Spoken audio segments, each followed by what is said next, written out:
Hello, everybody. Happy Thursday. Welcome to Bippity Boppity Business. I'm so excited to have this lovely episode with you today.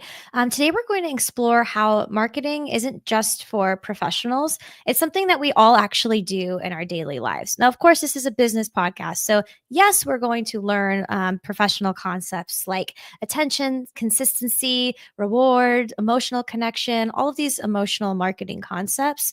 But whether you realize it or not, there's many parts of our life that we may have learned things about marketing without even realizing it. So today we're going to have a really special guest on the show. This we're going to bring on Julie Christopher. She's a marketing maven who's been making your favorite brands pop for over 2 decades, from really cute brands like Peppa Pig to Elf on the Shelf. She's been behind some of the most iconic campaigns that have captured hearts across many generations. So whether she's crafting that perfect launch strategy or leading a global marketing takeover, she has this really awesome skill of being able to blend creativity and hard data to get results. But something really interesting and fun about Julie is she always wasn't always a marketing maven extraordinaire. At what point she was a former nanny too. And this episode is called From Sippy Cups to Strategy, to learn about how her experience then and also now has made her be able to be the expert that she is today, giving us some fun secrets about the marketing world. So, everybody, a round of applause for Julie. Yay, Julie. Thank you so Hi. much for being on. So excited to have you here today. Yeah, so happy to be here. We've had a few conversations in the Yeah. making for our podcast, but before we get into it, the backstory of you and everything, I wanted to just talk about, um, just the concept of marketing being everywhere without even us realizing it, right? Like there's some sort of Disney quote somewhere where it's like there's magic everywhere you look, right? So, when you were young, what was something that really spoke to you that you didn't realize was like a marketing campaign back in the day, but something that just really awe-inspired you and was like, man, like I really have to have this cool thing. For me, it was a Barbie cash register. I was like all in on the marketing of that. I didn't even know it. Oh, yeah, there's always that Barbie dream house, right? That's Yes, amazing. yes. Yeah, I think for me it was my Care Bears bedspread. It's like you don't Mm, realize how impactful a brand is until you're actually, wearing it or you're, sleeping under yes. it. And so I think for me, looking back, it's like, whoa, I was really all in on that brand. So Yeah, I bring it up because as kids, we're very easily, of course, drawn to things that we love. We become super fans really easily of these brands. But as adults, there's something to be said about these brands that have that ability to appeal to the emotion of somebody deeper than face value, right? We're really appealing to the wonder or the awe or the inspiration. And yeah, throughout our conversation, we might be hinting at some of that today. But something that we really bonded over before is I was a theater kid growing up. And from what I understand, you were also a theater kid too. I was even in our town's little traveling musical group called the Caton Kids. So we did these Broadway, numbers and did that for nursing homes and for the Elks Club and for all those, those groups. So yeah, really fun. And then I was in local theater. So everything from, I think my very first show was Wizard of Oz and I got to play a munchkin. So that was, Yes. dream come true. I And got then to play a munchkin. I did a munchkin too, but I was very butthurt that I did not get Dorothy. Like my little 7-year-old self was like, exactly. really, yeah. Exactly. Yes. Every time she was on stage, I was like, that should be me, It should be. I bring up this through line of being a theater kid because I think something that we maybe inherently didn't realize learn growing up being on stage is this ability of like showing up and like being a character and telling a story. Like what's something that you learned about storytelling or stage presence at that time when you were young that translates into maybe some of the work that you've done today? Yeah, I think you kind of have to step out of yourself, right? And Mhm. be that character and also know that Mm. there's an audience watching you, but don't be conscious of that. Be more about, being in that moment and telling that story and becoming part of that world. And I think in marketing and especially in kind of the businesses that I've been in, which are kid and family focused, it's really Mhm. storytelling is so important and getting Mm. those kids wrapped up in that brand and then, everything that comes with it. So you really have to believe in it yourself and kind of, just become that character, become that part of the whole story. So Yeah, and speaking of story, let's really bring yours to light so we can get into the topic here. So, we'll skip over some details, but Julie has a really awesome cat that was adopted from Howard Stern's wife. So follow her to maybe see a follow-up piece of content related to that story. And she's also a self-taught chef, and you were on a really cool episode of The Chew, like involved with it back in 2012. But I think something that was really interesting to me about your story, your backstory, was how you put yourself through college working as a full time nanny and babysitter. And from what I understand, you credit to some of that experience being your first taste of marketing to kids and families. Tell me a little bit about the start of that journey and some things that you learned throughout that time as a caregiver. yeah, absolutely. I think that for me, that was like my first kid marketing 101, right? And I Mm. think I got this job with this amazing family, two little boys, and we're actually still in touch today. I've been to weddings and graduations and birthday dinners, and just so lovely to be a part of, still Mhm. be a part of their family. But for me, as I was taking, my marketing courses and kind of applying what I was learning to my daily, interactions with these kids, like I got to see firsthand, what got them excited, what made their imaginations go crazy, what made them giggle till they couldn't stop, and it Mhm. just really, really learned there were probably four or five things that came through with, during that time. And I think the biggest thing is that all of those things that I learned are applicable to marketing, right? Mm. Today, still. And that was, 2 decades ago almost. So it was, Yeah. very, very much, thinking about, or more than two, I don't know what year is it? I don't know. Who But knows? I don't even know what day it is, so it's fine. but really, one of the things was capturing attention. Like, Mm. I don't know if you've ever sat down with a toddler and tried to play a Yes. game or watch a movie. It's not going to happen. Like, they are going to get It's distracted not. immediately, and it's just, you just got to go with it. And I think that's the same thing. Like for in marketing, you have to capture attention immediately, Mm. or they're, the audience is going to move on to something else. And so really, like I said, basic marketing 101, but so, so important. Mm. The other thing I think is consistency, right? Doing what you say you're going to do and kind of creating a routine is really important with kids. And the same Mhm. thing with when you're marketing, it's like build that trust, let people know that they're going to get quality from you every time. They're going to get this certain aspect from you every single time, and don't surprise them and be like, oh, you can have chocolate milk, but actually it's water. Yes. You really have to stay true to that piece of it. So I think that was a learning. Another learning is rewards really worked. Mhm. So, that positive reinforcement of potty training or learning the ABCs and then rewarding that with a treat is so, works so well with kids, but also works really well in marketing. So those loyalty rewards, VIP, surprise and delights, And isn't that especially, like what Instagram all is just right. like hearts, liking, reward, like, Yes. "Here's your sticker, like, Immediate. good job," you know what I mean? It's like that for kids, but I feel like we see that too, as adults in marketing whether we Right. realize it or not. Yeah, it's like that immediate reward is in on social to like get that, that like. So I Yes. think that was one.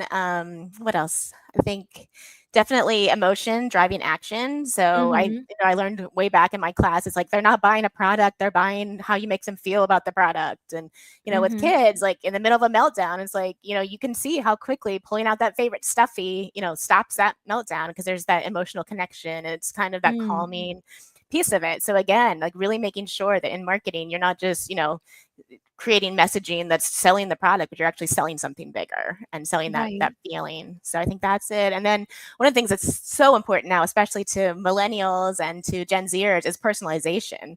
And Mhm. what kid, like going back to my Care Bear's bedroom too, like having, if you are a fan of some brand or some toy or some show, like you want that everywhere. And Mhm. so, with the boys, if one of them loved pandas, I wasn't going to read them a story about trucks, right? At bedtime, we're gonna read about pandas. We're gonna read about Yes. bears, and really make sure that connection is made. And kids love to put their names on everything. They love just to show it's theirs. And so I think again, just using that and tapping that into marketing and really making sure personalization and feeling like you own something, for Mhm. our customers is really important. So Yeah, those yeah, it are was really such a powerful. fun time. Yeah, so great. I love that you are able to say like, "Hey, I in babysitting and nannying these kids, I learned 5 or didn't even realize it, and like getting your marketing degree, you learned 5 key things that literally Yep. any marketer would need to learn how to do." So I'm gonna read them back so everyone can maybe just simmer on it. So, catching attention, consistency slash routine, the power of rewards and reinforcement, emotion driving action, and personalization.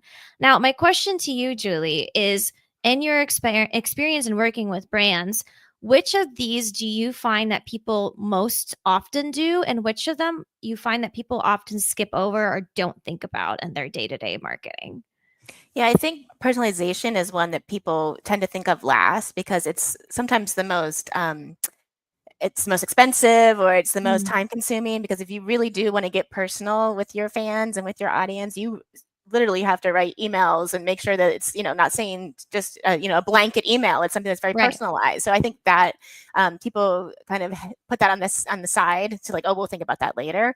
But I do think capturing attention is something marketers do really well. I mean, if you look at the Super Bowl ads, or if you Mm-hmm. look at just some of the amazing campaigns that have been happening, it is really about like those sit up moments where people are just like, okay, or even on social, like capturing your Right. attention with an image or a video or a reel or something that you can't stop looking at or watching. I think the marketing does that really well.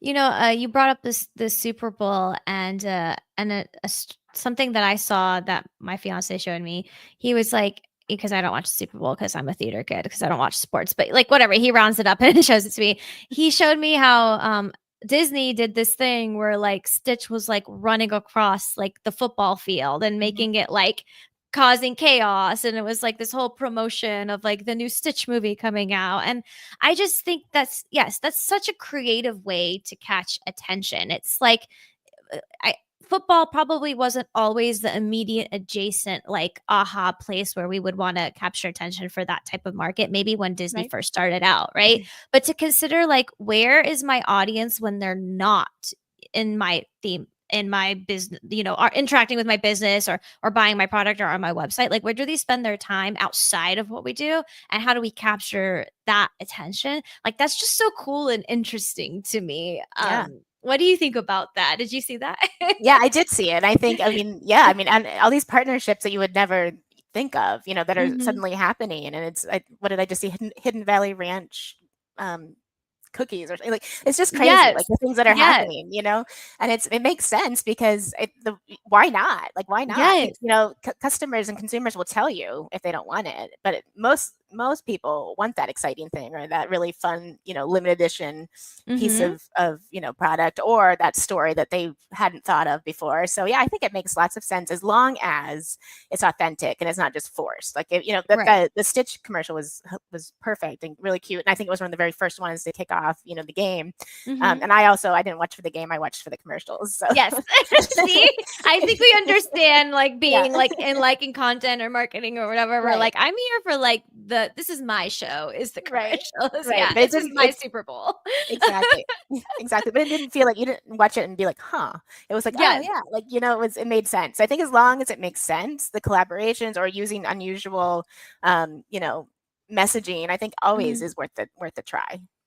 I had a question I wanted to bring up based on something you said earlier that stood out to me was calling your customers fans. And I think Mhm, in the toy media themed entertainment space, this is not a foreign concept. Like viewing your ideal client or your customer as a fan. mhm. But in other facets of business, maybe B2B or maybe just like a different enterprise model not within those verticals. The concept of calling someone a fan is not so common, but I would love to understand, like, what is the premise of how impactful that can be, like the shift of story mindset when you, instead of viewing your customer as a customer, you view them as a fan. Like, how does that differ in strategy and mindset overall when you're really trying to appeal and market to that person? I think that that's like the first step in creating that loyalty and creating Mm, that you know customer that comes back more than once, mm, right? Because you have the moment where you're building the buzz and people are just starting to hear about your brand or your show or whatever it is, and they're getting excited about it. But then when they become a fan, right, and they have that brand love, or that piece of it where they're actually going to go buy product and they're going to watch 3 seasons in one night, and they're mhm, going to tell their friends about it and start following you on social and doing all these things, then you have your fan, and that's who you can really start to get to sign up for your newsletter or get to do mhm, things for you or pay tickets to go to a live show, which they might not have done if they were just a casual customer. And so I think mhm, that goes from the fan base, then goes to the loyalty base phase where they become like ambassadors for you. So if you don't mm. focus on them as fans, it's a little harder to kind of have that journey of them, becoming these like I said, ambassadors for your brand, which is so important. And they will, carry that on to their families and their next generation. Like with, I worked on Peppa Pig, and Yes. really, the show's been out for 20 years, and it's like generations are watching that, and they will continue to watch it. And I think they just announced Mommy Pig is pregnant with a baby, so Oh, and it's like we're it's gonna keep invested in going. that. Yeah, yeah. Yeah, Like, it's yeah, so, I think that's so beautiful, like, to understand that, when you're trying to create content for your business, you also have the opportunity to create a legacy for your brand. And I yeah. think storytelling is one of the only ways to really like make that possible, like consistently, right? So tell me more a little bit about your amazing, like, marketing experience that you've had where you've used storytelling to really, like, make successful campaigns happen. Like, do you have any examples of like something that you worked on that we would just like love to learn or hear from either Peppa Pig or Disney or any of that? Yeah, I mean, I think if we're gonna talk about Disney, so PJ Mhm. Masks Yes. launched on Disney Junior back in 2016, and I was just new to Entertainment One, which owned the show and was doing the licensing and all of that for it, and working with Disney Junior to launch it. And it was supposed to be launching later in the year, potentially early 2017, and Disney decided, oh, we're going to bump it up and it's going to come out in the fall of 2016. And so we weren't ready, didn't have, all the beautiful marketing toolkits and assets that we needed. And so it was kind of a mad rush to get everything together for that. But the beauty of it is that brand, and I don't know if you're familiar with it, but they were superheroes. They go into the night to Mhm. save the day. So they, in their pajamas, they turn into these superheroes at night when they go to bed and fight evil and, and come back home and spend the day at school with like as normal kids. And so it was Yes. this exciting opportunity to take that and create this fandom again in this world, for kids to get behind. And when it came Mm. out, it was an immediate hit. And so immediately people were like, oh, we want product, we want toys, we want all this stuff now, it's even because we're fans of the show. And of course, we weren't ready for that either, right? Because we're thinking toys usually come out the next year. And Yes. so we spent that whole time leading up to holiday, of 2017, building excitement for these toys that were coming out, and teasing it at Comic-Con, and Mm. having exclusive items, and having all these really amazing events, and just really getting people excited. So when the products did come out, they sold out. It was amazing. And it Mm. became this story of at the beginning, we were all just like, oh my gosh, Russell, run around with your head cut off. And then it became this amazing experience. And the show, was on number one on Netflix for a long time, and streaming, and just really well loved by everybody. So I think that was I such a great experience. I mean, that's phenomenal to be able to do that in such a short time period. To not Yeah. only create this world, right? This brand for those who are listening. I mean, I think it's world building. What's what branding really Yeah. it is. But to create this world, create this concept, get it out, and then not only it be successful, but then people just like love it, like for Yeah. in such a short time. And I think that's such an interesting case study because how many businesses like do you know that try to launch a product or a service and it just like is left on dead ears, you know what I mean? Yeah. What about, to kind of dive into more about what a good launch looks like teasing it, like Mhm. priming your audience. What about those things can help a business, and tactically, like what are some ways to do that, like just generally speaking? Yeah, I think you need to have a mix of traditional like paid media, digital, Yeah. social, all of that. But I think you also really need to get in front of your audience. And so, any time you can do something live, so a Mm, pop-up or a meet and greet or, a mini live show or appearance at a trade, like Comic-Con, have the mm-hmm, mascot walk around. I think that's really important because you need to blend both of those things. Because I think what I've read lately, especially about Gen Alpha and Gen Beta, who is just arriving here in 2025, is that they want a mix of that. They want digital, but they also want some in real life experiences as well. So I think we need to continue to make sure that we're doing that. But when you mm, launch, it's thinking about who are you trying to reach, where, like what's the goal? Is it to sell product? Is it to get people to become fans? Like so, I think you have to figure mm-hmm. all of that out first. But you need to have that mix of kind of like the digital and the ads and the social and that piece of it, influencers of course, and but again, adding that kind of live element is really important.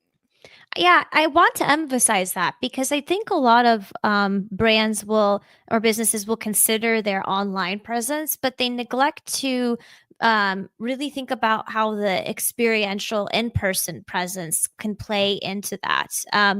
And, you know, I think that toy themed experiences, like those types of brands, they just do a really good job of it. But I think part of it is because they've built this kind of like person to connect to, this Mhm. like mascot, this persona, whether it's a group of people like PJ Masks or Mickey Mouse, like there's this like developed character. How do you think that could translate for a founder, like maybe through a personal brand? Like do you feel Mhm. like that's an important component to all the other stuff that we talked about to it being successful, or is that not necessarily that important for all the other things to be relevant? No, I think if you're going to be a brand and sell yourself as a brand or sell your company as a brand, you Hmm. need that brand Bible, right? That folder. I'm going like this because they're like ginormous, Yes. pieces of information. Now they're probably all digital, but again, aging myself. But it's everything from the tone of voice to the keywords to your colors to your Hmm. all of that is so important because you want to be, again, like we talked about, consistency, right? You want to be Hmm. consistent, and you want people to get used to seeing you in this way, and knowing that these are Mm. your buzzwords and this is what you're going to usually talk about, this is what your focus is. And I think having branding around that and having like a toolkit and being able to build that story and build that world around whatever it is really Hmm. important. What would you say to the person that's like, okay, yeah, I definitely want to do this for my business, but I don't want to be the face of it? Like, how do I still give my brand a personal voice and feel like people can connect to it as a person when there's not a thing or one person to connect to? Yeah, I mean, could you do it in some other way? Can you create some little figurehead for yourself, Yeah. to represent your brand? Do you have a certain font style or logo Mm, that is easily recognizable that people will immediately attach to your brand? So I think you still need something for people mhm. to latch onto, but it doesn't necessarily have to be yourself, but you need some Yeah. kind of spokesperson or spokes thing, I would Yeah, like say. ambassador of some way. I think Duolingo does a really good Yeah. job of like being like a traditional software type thing, but they've created this whole story with the owl. I don't know if you saw recently, but they made this Passed random. away, right? Yeah. And it was like this whole like buzz thing about the owl dying. And like that's what I'm talking about is like that's storytelling. And you're now Yep. we're like invested in the story of the Right, owl. It's right. it's an app, you know, like we're invested in this dang owl. But I also think that it's the consistency overall of like whoever you pick, like it has to be the same type of vibe every single Yeah, time. yeah. Like you can't be Duolingo one day and then like, I don't know, Zillow another day or whatever. No. Which another question, this is like very random and off the cuff, but like for example, a brand like Zillow, right? Like there's not really a person to connect to. You know what I mean?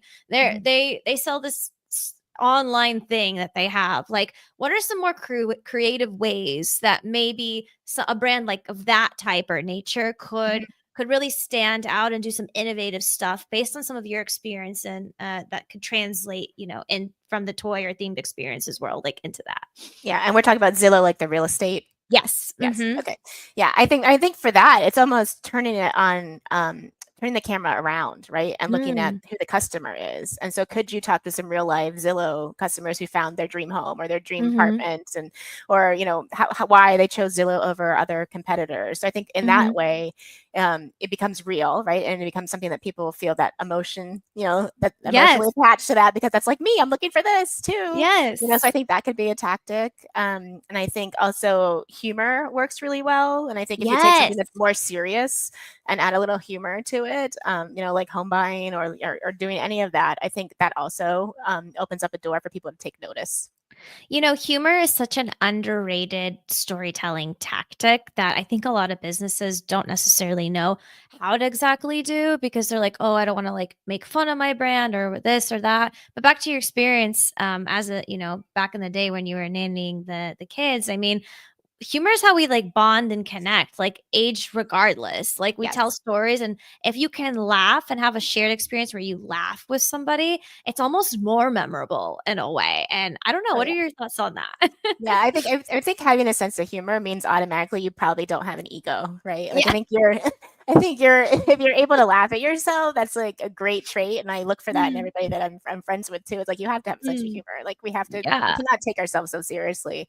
And with kids for sure, it's like you can take that moment of that, almost meltdown and make a funny face or do a funny dance and, avert the chaos of that Yes. immediately. So it works so easily with them. But I think just in real life, like I think if we laugh more, it's definitely healthier, and it's just one of those things that doesn't cost anything either. So Right. There are so many like, what we're trying to get at here is like there's so many ways that you can attract your audience, we don't want to say client because we want to like kind of play to that audience, like that your new fan that mhm. that appeal to emotion that don't really cost that much. And I think it just has to do with the overarching like story overall. Yeah. What's another experience that you've had in your career where storytelling was a really big component that led to success with your initiative that you worked on. Yeah, I would say so. My Little Pony. I worked Yes. on as part of Hasbro for a while, and worked on My Little Pony as they were getting ready to launch the new Netflix film that came out in 2021. And as we know, My Little Pony is a nostalgia brand. Like we all Mhm, have a relationship with My Little Pony, and so mhm. do girls that are younger than us that are growing up, experiencing it for the first time. And there's also this fan base called Bronies, who Yeah. are these hardcore My Little Pony fans. And as a marketer, it's how do you reach them all? And they're Mhm. very different. And having a social presence, trying to reach all of them in the same way does not work. And so we did some research and we talked to the bronies and we tried to figure out what worked best for them, while also trying not to alienate, the nostalgia moms and these new Mhm. kids, coming into the world. And I will say storytelling is a big part of that, and being able to bring your fans into your story and bring them into, hey, this is what we want to be doing. Like, what could we be doing better for you? What do you want? Like, was such a game changer, because then we were able to, keep those bronies happy, but also keep mom and the kids really happy too, and then make it feel like this special launch for everyone. That's so impactful because of a couple of things. This is a common problem that people can and encounter with their brand, like when there's different ICPs, right? When there's different types of personas that are interested in your brand. Sometimes somebody trying to work on a campaign of that nature can be really overwhelmed with like, well, how do we appeal to everyone? Like we're supposed to be Right. niched, but we also want to appeal to everyone, but we also don't. Like, do you know what I mean? Like is it the data that helps inform those decisions? Like, what kind of data are you like researching or looking at? Like, I have no idea about any of that stuff. So, like, where would you even begin? Or like to Yeah, I mean, understand that? social habits is like who does what. It's, Mhm, you can behind every single thing that you experience online, there is a bunch of data for a marketer to collect and help figure mhm, out what to do next and what to do better the next time. And so really it's understanding the habits, and there's not just like the shopping habits, but the social habits and the viewing mhm. habits, and all of that coming together, I think really helps kind of paint that picture of like how best should we be reaching these people, and really keeping them engaged in the brand. There's all kinds of everybody talks about ratings and all these great Mhm. things when you're talking, especially about an upcoming movie. But I think it really is understanding that engagement piece. And for a while, there was the buzzword, the ROE, the return on, engagement, Mm. instead of ROI. And I think, as marketers, ROI is still very important, especially to our Especially bosses. if you're executive board, they'll be like, "Great, people liked your post. Good for you. You want a sticker? Like, we Right. have to make our quota." Like, yeah. Exactly. So, I mean, ROI is very important, but this ROE that Yeah. was, floating around for a while, it was like, oh Yeah. yeah, it is like what was return on engagement, return on emotion, return on, Mhm. experience. And I think that also as marketers, we have to remember that too, because we're not always selling something tangible. And Mhm. so, how do you keep people engaged and excited? And I think, and so that ROE is kind of like looking at those habits and looking at how they're responding, and kind of making sure that you're aware of all of that before you create a campaign. That's amazing. I it fascinates me to be able to have the type of mind where you can look at data and find a way to see numbers that make a story out of the Yep. numbers. Like, what's one thing that you've learned, like, from all of this experience of, like, looking at data that always, like, that helps you in future campaigns? Like, is there a type of metric that people overlook, or is it something else? Just what are your thoughts on that? I think it's more about always looking at the data, not just waiting till something's over or before you're ready to launch something. Like you need to Mhm. consistently be looking at that, and even afterwards, like go back and is anybody still going back on that site and clicking? Are they still doing Mm. that? And so I think it's constantly looking at that and being able to pivot and being. I know that's a marketing word everybody hates, but it's like, you know. Pivot is the friends thing here. But you need to be able to say, hey, that's not working. And that's not wait 6 months to realize it's not working. That's like figure that Mm. out. So I think for me, that's the biggest thing. It's the numbers and the data coming from everywhere. It's, it can be overwhelming, but the whole point is to just be consistent. Again, our favorite word today, Yes. consistent with, tracking that and then being able to respond to it and adjust as needed. Because if you only, focus on it, once or twice or every quarter, like that's not going to help you with anything. That's so true.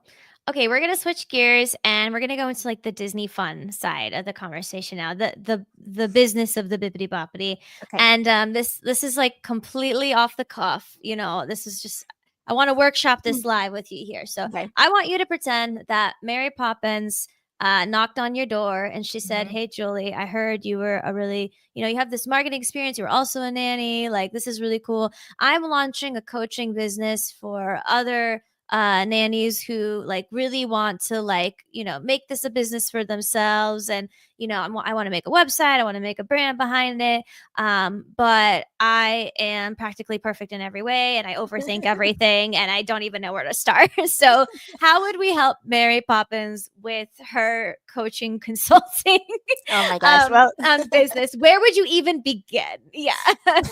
I mean, immediately I think of her bag, and I'm like, we have to Yeah. have that bag as being some kind of icon for us, like branding in the bag. Like I don't know, Yes, but yes. but yeah, I mean, luckily everybody knows Mary Poppins, right? She's well Right, known and she's well loved, so win-win there. So that's not going to right. be, PR is going to be a breeze. But I think, but yeah, it's kind of, what's her story that she wants to Mhm, focus on? Because we all know her story, but is there something that we don't know? Because I think for when you get to mhm, celebrities and you get to brands that have been around forever and ever, you kind of are like, yeah, I know, I get it. We know what it mhm. is. We know what to expect. And just like I said with Peppa, with Mommy Pig now being pregnant with another piggy, Yeah. another baby, it's new and it's fresh. And so again, you have to Mm. keep things fresh. So I would kind of want to sit down with her and just kind of have her tell me all of her secrets, I guess, or things that we Yeah. didn't know about her, and then use that to help build out her branding and her messaging. Because I think people would think automatically want to hear from her and have Mhm, her be their leader when it comes to this. But I think, mhm. what is it that could make them connect with her even better? I love that, and that's a really good point. I never really considered the aspect of not a of a brand that's been around for a while that wants that bit of a refresh, like how that could be difficult to build a news story. Like, Mhm. how do you refresh a brand that's been around forever and ever and ever and still keep its integrity and its core in line? It's a very difficult balance, Yeah. especially with nostalgia brands too. It's like you have to honor what happened back then, but also make something new for the next generation Right, too. right.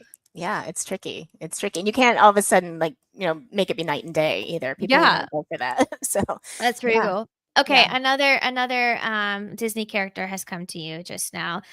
In this case, it's Moana, and Moana has come to you, and she wants to start a retreat of some sorts, like on her island, to help people that are trying to wayfare and find their way emotionally, like they're on their own journeys. And she wants to make kind of like a business/personal retreat out of it, because she's also like kind of like the semi quasi queen of the island and wants to bring tourism to it too. So maybe that's the thing. But either way, she comes to you, and let's pretend in this instance not a lot of people know about Moana as much, of course, maybe as Mary Poppins. She has some Mhm. sort of a following, but she's not like a big name. Right, right. Where would you start? Where would you start to help Miss Moana out? Yeah, well, I mean, I think it's like sounds like an amazing kind of spa therapy Yeah, session yeah. experience. So, Yes. and will The Rock be there? I don't Yeah. know. Oh, I mean, he has to be there. Like, yeah.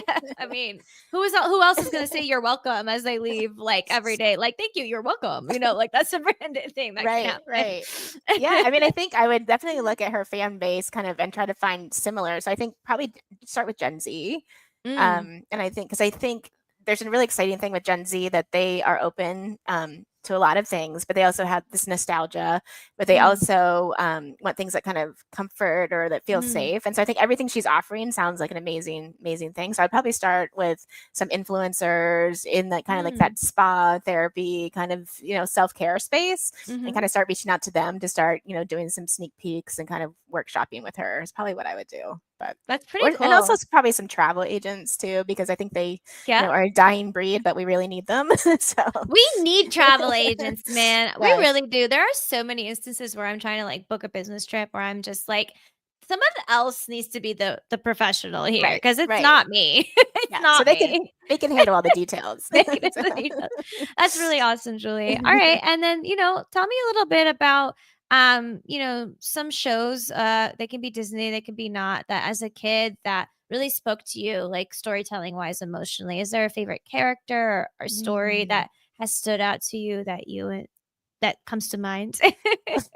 I think I would one of the my very first Disney experiences was seeing Bambi, and I Oh, think and I that's traumatic. Okay. it's very traumatic, but I lived kind of in the country, and my dad was a hunter, and I remember being so Oh, mad at him afterwards, and being so upset, and just how could heart you, being Dad? broken as this little girl. But I think the resilience of that, of Bambi, and the kind of those themes of Disney where it's like Bambi was a prince, and Bambi has Mm, his sidekicks, a Thumper, mm. and what was the skunk Flower, Yes. and so almost every Disney, experience includes like that, the prince or princess, and then little sidekicks. And it's, I think, even Mhm. with Bambi, it was like starting to build that world and kind of that Mhm. expectation. So looking back on it, I'm like, oh yeah, that's interesting. You're like, But "That's interesting." yeah, I so I love I Bambi. Anything Yeah. else that's more recent that spoke to you?